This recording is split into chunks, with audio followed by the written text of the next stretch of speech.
This was done some years ago. It was in February, of course. And on the 14th was when I had planned to release these pictures. So I sent them over to this model that I love working with, Abrokwa. I've done a couple of shoots with her, and she's one of the models that if I work with, I can guarantee myself that I was going to return from the shoot just spending a couple of minutes. Working with Abrokwa makes life so easy as a photographer because she knows what she's about, she knows what she's doing and all that. That was even a shoot that I did in the past, in my early stages of my photography journey. So you definitely agree with me to be happy about such an occurrence of having a shoot done so quickly and returning with wonderful images as such.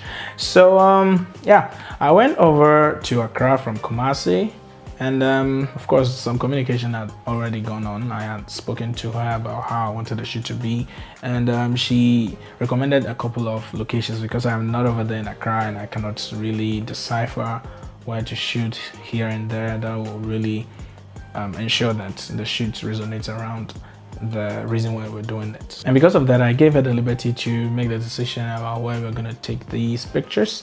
So I told her to also style herself equally, and she came in looking absolutely gorgeous, wearing red top and down, some heels, as well as, you know, a hat to add on to the touch. And when she came through, she did a little bit of makeup, and we're ready to shoot.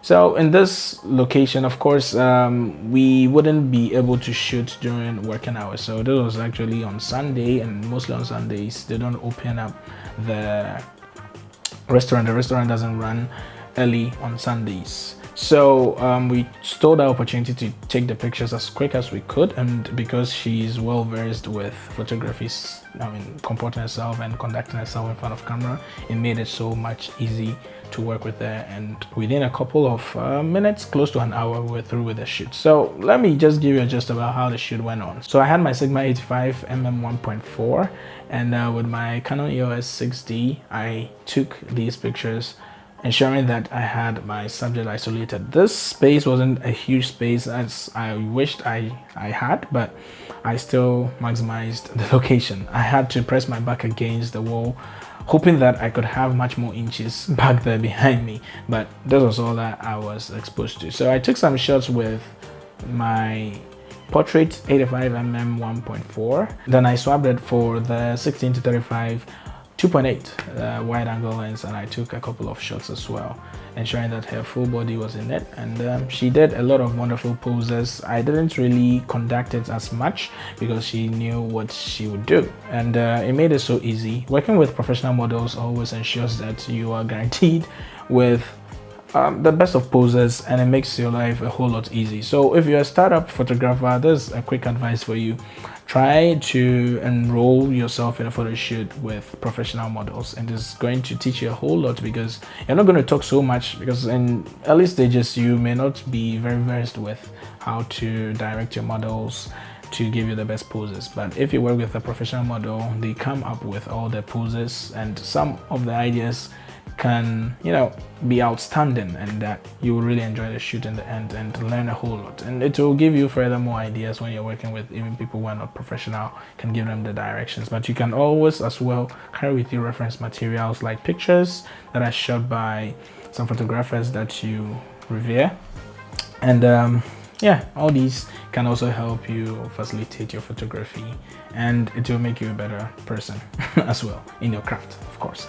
So yeah, that's basically what we did. So we worked with red, and yeah, I forgot to mention that this location was also red in its paint, and so it really matched a whole lot with the outfit of the model. That model ensured that wherever that we stood, we could get some red back there in the background. Even at a point, I was blurring out my background so much that all that we were getting was the darks. And one thing that I also made use of was that there were some couple of antique materials, especially the telephone that you see her holding.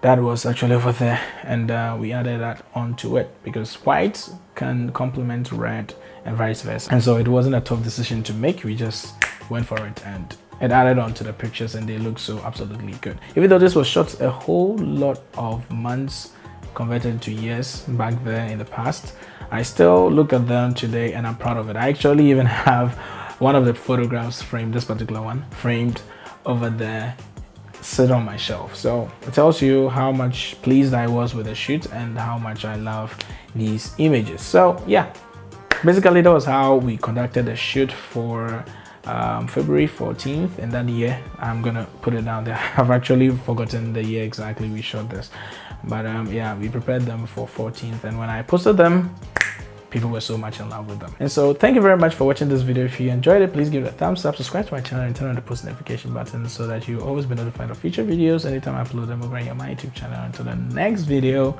have a wonderful day. See ya.